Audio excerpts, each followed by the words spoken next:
researcher at Pentester Academy, which was acquired by INE. Correct. He has published his work at DEF CON China, ROOTCON, Black Hat Arsenal, and Demo Labs DEF CON. He has also been a co-trainer in classroom trainings conducted at Black Hat Asia, HITB, Hack in the Box, ROOTCON, and OWASP NZ Day. So he did the training for us yesterday. That's right. Okay, with him, sorry about that, is Sanjeev. Which one is Sanjeev? All right. Sanjeev Mahunta is a cloud software engineer at INE with a strong background in web, mobile application design, and has a high proficiency in Amazon Web Services. He holds a bachelor's degree in computer science from Amity University at Rajasthan. Did I pronounce it correctly? And he has about two plus years experience building front-end applications for the web and implementing ERP solution. You have interned at Defense Research and Development Organization. Is that the Defense of Israel? Sorry, India? Wow, that's good. He has acquired neat skills in application development. His areas of interest include web application security, serverless application deployment, and system design and the cloud. And last but not the least is Shantanu Kale. Correct. Shantanu is a cloud developer at INE with strong roots in cloud, Linux, and web application security. He has published his work at Black Hat Asia and have led teams for various national level hackathons, including Smart India Hackathon conducted by GOAL. Sorry, what's GOAL? Government of India, I'm sorry. It's GOI. His areas of interest include advanced pen testing, cloud security, malware analysis, cryptography, web application, and Active Directory security. Ladies and gentlemen, the guys from INE.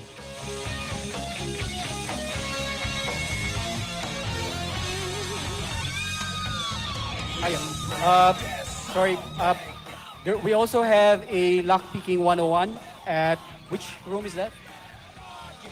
Santan room. If you're interested in lockpicking, guys, you can visit the 101 class there at 2 p.m.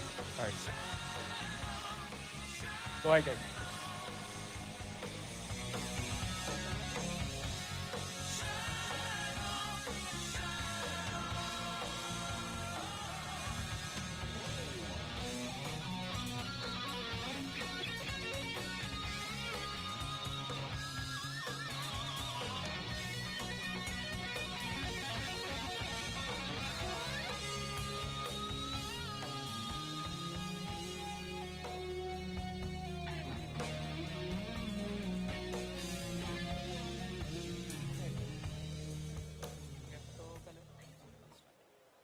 Good afternoon, everyone.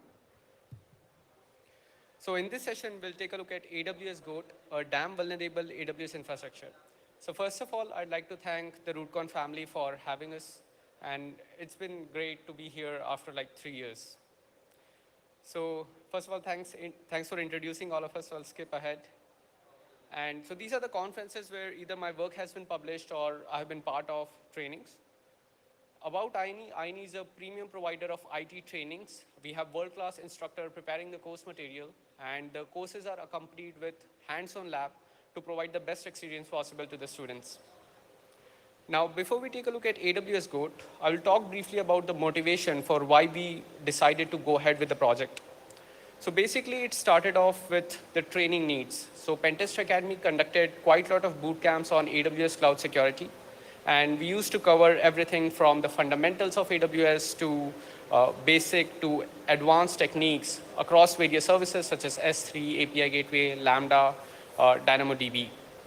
Now, when it comes to learning, and this is true for all fields, the objective is very clear what we have to do, right? But when we go to the real world, when we are doing actual thing, the learning might not immediately click, right? We need to go ahead and have the understanding of how to use multiple learning to consume the knowledge that we have learned, to put it all together to do the activity. So the same thing happened with our boot camps, and we realized that the training program needs a final hurdle before the students can go out to the real world environment. This final hurdle was what was lacking in the industry, and this was the real world AWS pen testing environment. So that's when we decided that we'll go ahead and build a real world pen testing environment. Another reason was OWASP had recently released OWASP Top 10 2021, and there were no projects out there who were focusing on OWASP Top 2021 in cloud environment. So multiple reasons paved the path for AWSGoat. We have an awesome security community, and we believe with their experience, feedback, ideas, we can take the project to the next level and enrich the experience of security professionals, developers, and pen testers alike. And this is where AWSGoat comes in. AWSGoat is our attempt to mimic real-world infrastructure, but with added vulnerabilities. If we'll consider an organization can have multiple applications, and the application could be used for APIs, web services, normal web application. And these could be deployed on serverless infrastructure, EC2, VMs, whatnot. With AWSGoat, we want to mimic the same. There will be multiple application stack. Each application stack will act as an exploitation path in itself. That is, we'll have an entry point. From that entry point, we'll have to perform enumeration, identify what all vulnerabilities there are, what all misconfiguration there are, and eventually find a way into the AWS account to do possible damage. AWSGoat features OWASP Top 10 2021, and it is focused on black box approach. That is, while you'll deploy AWSGoat, you'll get a URL to start with, similarly an S3 bucket name or a load balancer URL. AWSGoat is still in its early stages. It's been 3 months since we released the first module, which was the blog application. And I'm delighted to announce that we'll be releasing module 2 in the upcoming week. We'll take a look at how module 2 looks like in a couple of minutes. Last but not the least, we have some really great projects out there, such as CloudGoat, ServerlessGoat. So AWSGoat's idea is to coexist with all of these projects. We believe that each project provides a different experience, and for pen testers, developers, they can gain the best experience if they'll go through all of them. OWASP did a brilliant job with OWASP Top 10 2021. Few new categories were introduced, as well as some of the older categories were modified. And this is in accordance with the impact various vulnerabilities can have on the cloud environment, such as server-side request forgery has been introduced. We'll see what impact server-side request forgery can have on serverless environment in a couple of minutes.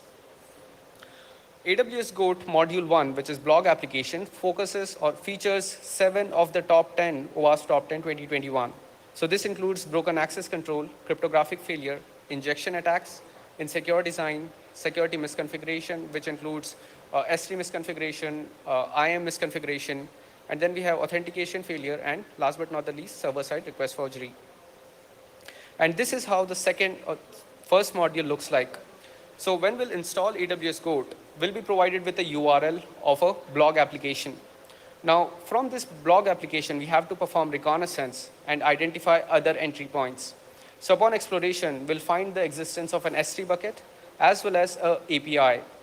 Now, the first application, the blog application itself, is vulnerable to OWASP Top 10 vulnerabilities and can allow privilege escalation, and an attacker can go ahead, escalate from a low privilege user and become administrator on the application level itself. Next, we have the data API, which is vulnerable to server-side request forgery. Now, many people are not aware that a lot of attacks can be performed on serverless infrastructure. And with SSRF attack, it is possible to dump out the most important aspect of the serverless environment, which is the temporary access credentials. So SSRF can be leveraged to dump out the temporary access credentials, which can further be leveraged to interact with DynamoDB tables, S3 buckets, whichever resources the Lambda was originally intended to interact with. We can also interact with runtime API, which is again an internal API used by the Lambda environment. And apart from this, the interesting part here is the S3 bucket. Due to the existence of the first S3 bucket, we are able to guess the existence of a development S3 bucket. Now, the first bucket, which is the production bucket, is secure in nature. However, the development bucket has some misconfiguration in it. Now, this development bucket leads to or reveals some sensitive files, scripts, keys, which allows access to an instance. This instance is used to deploy the application and manage the environment. Now, this instance has a role that is overly permissive in nature, which ultimately leads to administrator access to the attacker. So this was module 1, and module 1 was entirely based on serverless infrastructure. And we observed that the community responded really well to module 1, and we had awesome engagement in the past 3 months of the release. With module 2, we are focusing on ECS on EC2 infrastructure. So here, while we'll deploy module 2, we'll get a URL of a load balancer, which leads to the traffic to the ECS container that is running on the EC2 instance. This is a PHP-based application, and this is an HR application where you can go ahead, manage the pay slips, the leaves, complaints, etc. So this application is vulnerable to SQL injection attack. This SQL injection attack can be leveraged to gain different level of access onto the application. Now, there is file upload vulnerability. The file upload vulnerability is restricted on one of the users. However, it is unrestricted on 2 users. From this file upload vulnerability, we can go ahead, get a shell onto the containerized environment. As soon as we get a shell on the containerized environment, we have the role credentials accessible to us. Using these role credentials, we can go ahead, interact with the database, which is again the RDS service in this case. Now, from the file upload vulnerability, we can also get interactive shell. So from here, now the container, please note we are still in the containerized environment. So in this container, we have additional privileges provided to the Docker container. Using these privileges, we can go ahead, break out of the container onto the underlying EC2 instance. Now we have successfully broken out to the EC2 instance, and this EC2 instance is again configured with a role, but this role is bounded by permission boundary or restricted by permission boundary. Permission boundary is an advanced security feature of AWS. The role is still misconfigured, and it can be leveraged to undo the permission boundary to ultimately become administrator on the AWS account. So this was again the overview of HR application, which is module 2 of AWSGoat. Now, if we'll take a look at the challenges which we face in building out realistic and secure application. So I think most of you will agree with me on this, that the longer we spend in the field of security, the more programmed we get to write out secure code. So to mimic the actual mistakes of a developer for a security professional, it is a little difficult. Similarly, we also have to consider the fact that developers are or could be under pressure from the management to release the project or the product into the production environment for the client. So this pressure creates a fast-paced development cycle, which in turn causes the developers to overlook on the security aspect, to overlook the secure coding practices, which ultimately makes the applications vulnerable. With AWSGoat, we wanted to mimic as many real-world aspects as possible. For the same reason, the modules have been built by seasoned developers who had less experience than I do. And we had also incorporated or involved multiple developers. The module 1 is built by separate developers, module 2 is built by another set of developers to mimic the real world aspects of organization having multi-developer environment. With AWSGoat, we also have Azure Goat that has already been released. And in a few months' time, we'll be releasing GCP Goat as well. Now, next, Sanjeev will go ahead and explain the installation process. Good afternoon, everyone. My name is Sanjeev. So I'll be explaining you about the process of installation of AWSGoat. Now, here we see the repository. It is https github.com/anilabs AWSGoat. So we have 2 ways of installing the application. The first is the manual installation, where we require a Linux machine, and we need to install the dependencies manually of like AWS CLI, Terraform, Python, Git, using the following commands. Another, we have the most easiest and convenient way of installing AWSGoat by using the power of CI/CD using GitHub Actions, where we need to fork the repository, configure credentials in GitHub Secrets, and then go to the Actions tab, run Terraform apply workflow, and the whole application will be deployed. Now let's take a look at a quick video of the installation process. So this is the repository.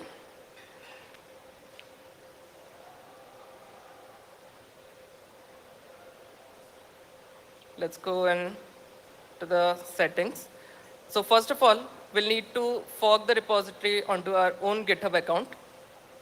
And then we can copy all the GitHub's action secrets key and put it in GitHub actions.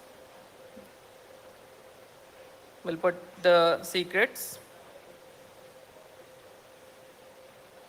Next, we need to go to the actions tab where we'll deploy using Terraform apply.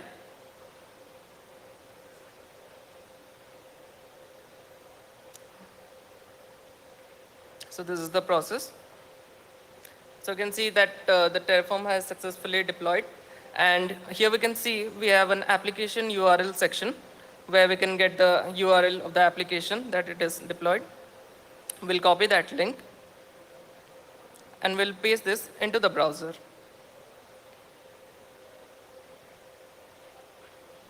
It will take just a second. Great. So this is the homepage of AWSGoat. Now, we have taken the liberty of skipping the sign-up process and went straight away with the login. So we have created a login. 1 second.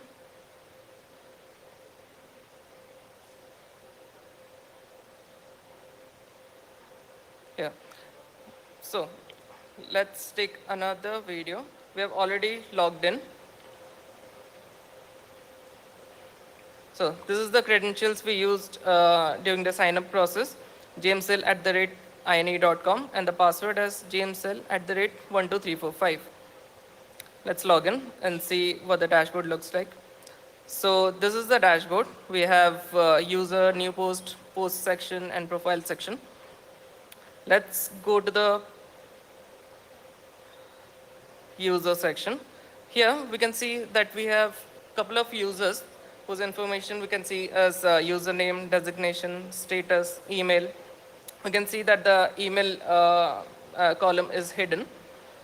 So we can also notice that we have a search user input field. So naturally, we can think of injecting a payload into it and see how the application behaves. So for that, we need to intercept the request that the application is trying to send. So we'll open Burp Suite. We'll turn on the interceptor on, and then let's intercept the request. So here we can see that the application is sending 2 parameters with the value and auth level. Now, we'll inject the payload into the value as well as the auth level and see what the response is from the backend. Let's put in the SQL injection payload.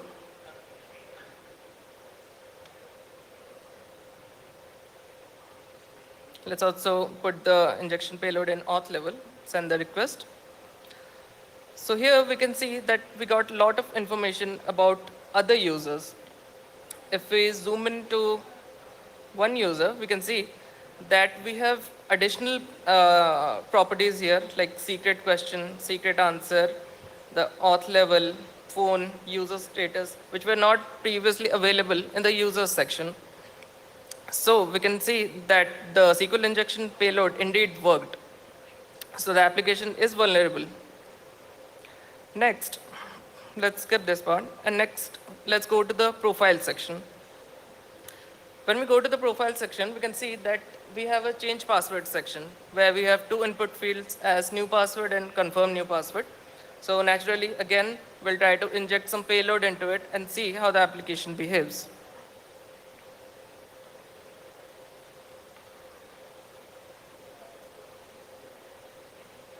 Okay, so we typed in jameshill@123 and the same in confirm new password. And in the inspect element, we go to the network tab and let's see what the request payload is. So here, if we zoom in, we can see that we have 3 parameters that the application is sending to the backend. The first is ID, then there's confirm new password and new password.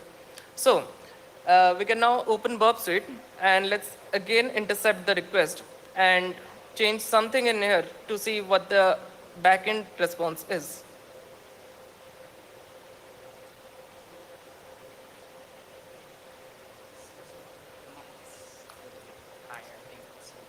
Okay. Your voice is good. Yeah. Is it good? Yeah. Okay, Try it, cool. try it. Hello? Okay, great. So let's go to Burp Suite. So here we can see that the application is sending the ID as 8, which means the user that we are currently logged in has the ID as 8. And we are sending the new password as James Hill, confirm new password as James Hill. So what we can change here is, let's change the ID to 0 and see what the backend response is. Let's change to 0, James Hill, send it to repeater. Let's hit send. So we can see that we are getting an internal server error message from the backend, which means that our request broke the application in the backend, which means that the backend was not able to handle our request correctly. So let's try again and change the ID to something other than 0 and see what happens. We make the ID 100 and send again.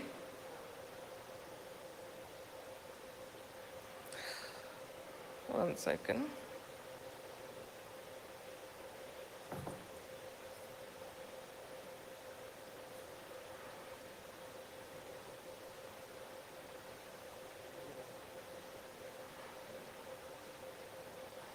Okay, the ID 100 is also getting an internal server error. Let's change it to 1 and see what happens. Here, so we can see when we change the ID to 1, we are getting a password change successfully response back from the server, which means that we indeed changed somebody's password, but we don't know whose as of yet. But what we do know is the ID is 1.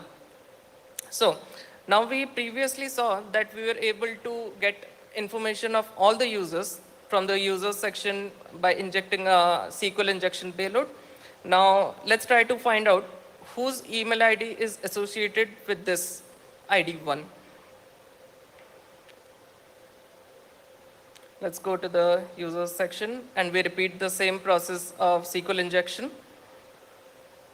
We turn on repeater. We inject the payload in value and auth level as well to get all the users' data. We hit send. We get the response back.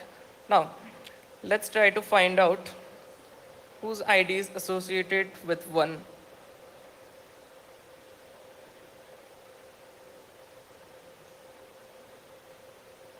Let's forward a bit.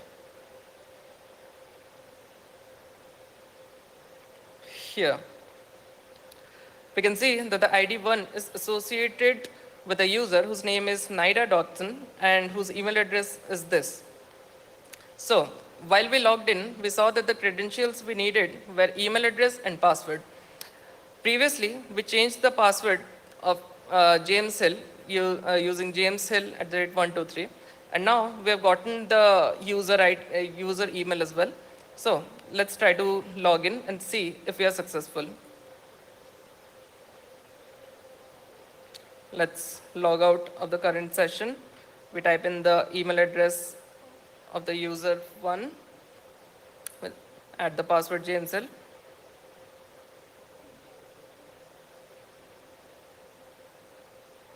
We can see that we indeed were successfully able to log in. So this shows that by combining two injection vulnerabilities, SQL injection, and this is actually called IDOR, indirect object reference. So by chaining two of these vulnerabilities, we are able to gain access to a user that is different than our current user. Let's go to the user section and see what happens. So here we can see that we are getting some additional buttons which were not previously present. So we can naturally know that this user whose account we currently logged in, this has some greater privileges than the previous user. here we can see that there are designation field with author, editor. Let's go to the next section. We can see there is also an admin whose name is Nida Dotson, whose account we are currently in. So we can see that there is a reassign as author button as well, where we can reassign any user and give them access to like reassign them to other user privileges. So we can see here that by logging in from the user level and going into the admin section, we can give any user any permission level by using those two vulnerabilities. So this shows that this application is indeed vulnerable, and it shows what IDOR and SQL injection can do to your application. Okay, I want to forward. 1 second. So now Shantanu will take over. Yeah.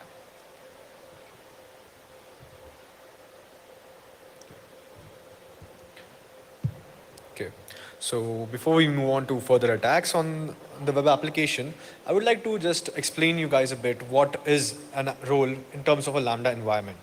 So all the services in AWS are isolated by default. So whenever any service has to interact with any other service, say it has to exchange some data, update some data, do anything at all, it needs to go through a role. It cannot do it directly. So the role will be assigned an IAM policy, which has a really granular access on what actions can be performed by what resources and on what resources too. So this role dictates what permissions this particular, whoever assumes this role can have. Now in a Lambda environment, what happens is Lambda in itself is only a compute service. It can only run code. It cannot do other stuff like have a database or even store logs for its own. So it needs a different interaction from different AWS services. One of the services for storing logs is Amazon CloudWatch, and for accessing databases is the Amazon DynamoDB. Both of these are AWS services, and as said earlier, without a role, without the presence of a role to give access to both of these services, the Lambda cannot interact with them. So for Lambda, what actually happens is when we have a role that has access to these services, it is assigned to the Lambda function. Now when the Lambda function is run, it assumes this role, and the role provides it with temporary access credentials which are short-lived. These credentials are provided, and with these credentials, Lambda function can interact with all these other services. Now, for an attacker, this role is the prime concept for AWS IAM. So if he is able to get a hold of this role, and even if it is, say, a slightly misconfigured role or is giving them a little bit of more privileges, it is still a win for them, and it is a top priority to get access of this role for an attacker.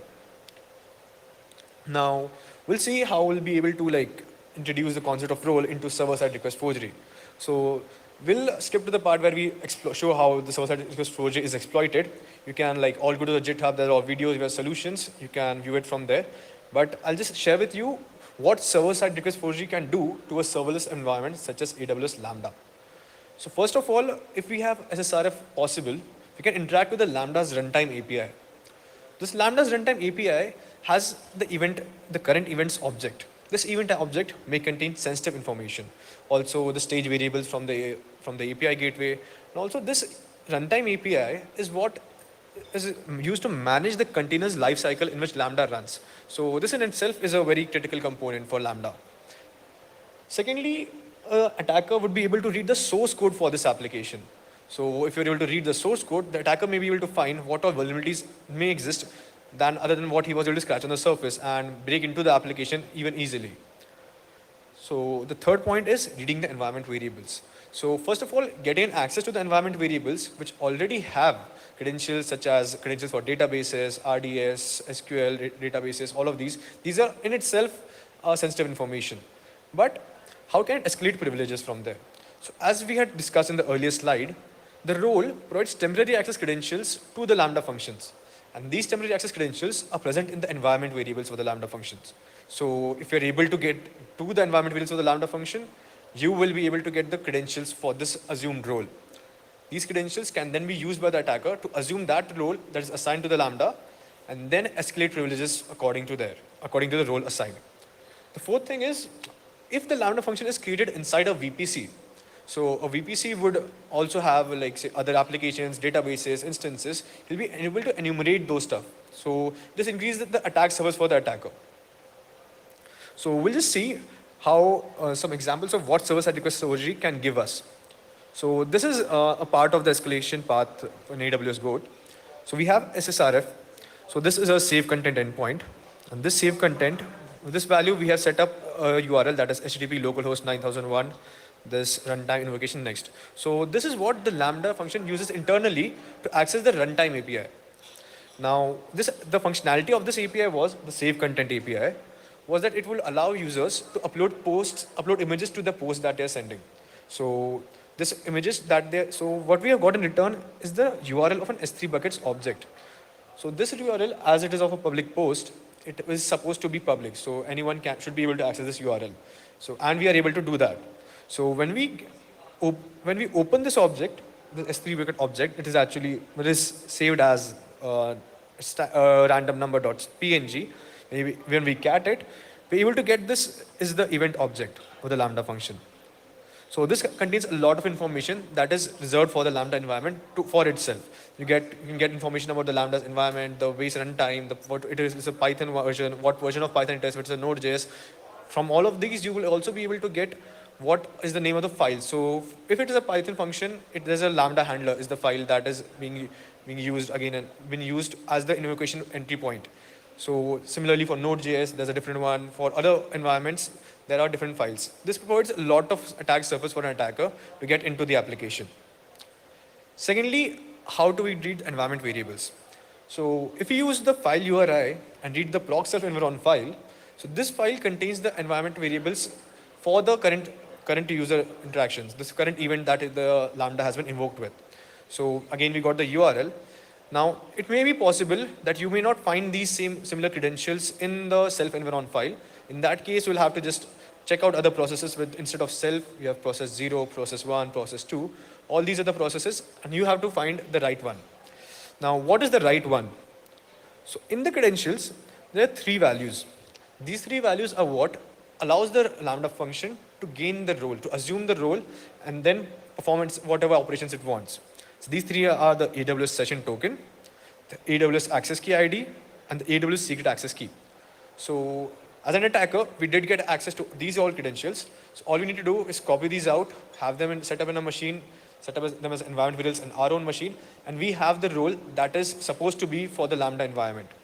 Now with this role, we could escalate to anywhere. So like if we have access to a database, right, we could dump out the whole database. We could get a lot of stuff from here. So, and if you get a role and it has misconfigured permissions, you'll be able to escalate these permissions to get administrator on the whole AWS account. So this is a very critical vulnerability that can be found if we are having SSRF. Now we want to hunting S3 buckets. So why S3 buckets? So in most of the recent cloud hacks related to AWS, most of them have been due to misconfigured S3 buckets. These are not buckets. This is not a problem with Amazon's S3, but a way with which developers have configured those buckets. There's a lot of configuration you can do to allow get permissions or listing permissions, like a lot of stuff where the developer can go wrong. So how do we find these misconfigured S3 buckets? First of all, the naming convention states that the S3 buckets have to be globally unique.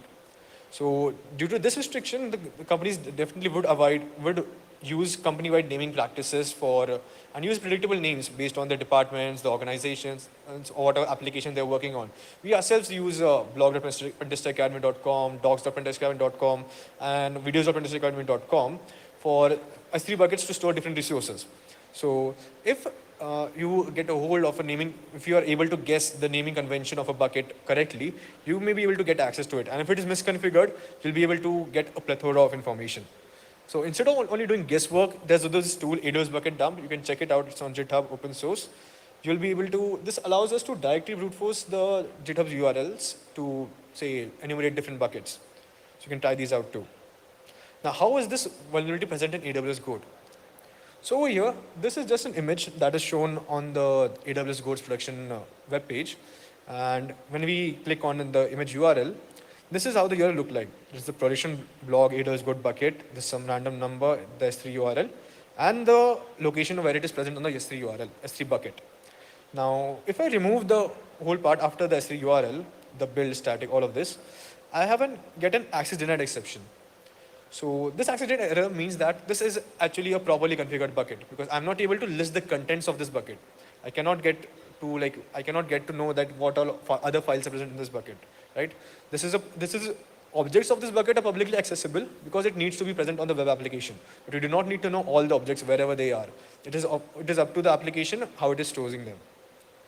So let's try, as we said, that different organizations use different buckets for different purposes. So if there's a production bucket, there could also be a development bucket. So if we try development, we get an error, no such bucket. So like definitely there's no such bucket present. This is an like error thrown by AWS. So instead of development, let's try dev.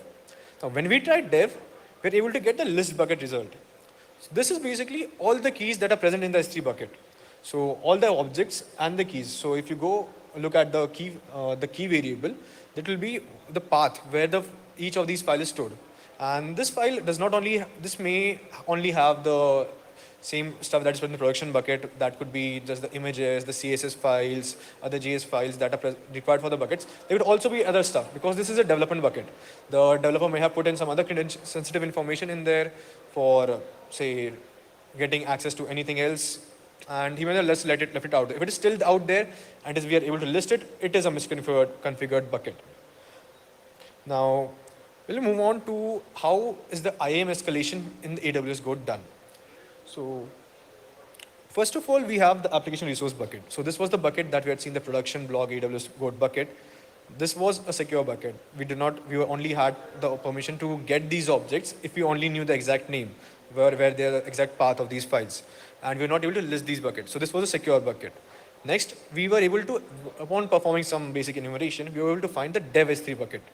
Now in this dev S3 bucket, there were lots of files. There were like all of these images that are being used, the CSS file, the JS file, the chunk.js files. All of these files are present in the bucket.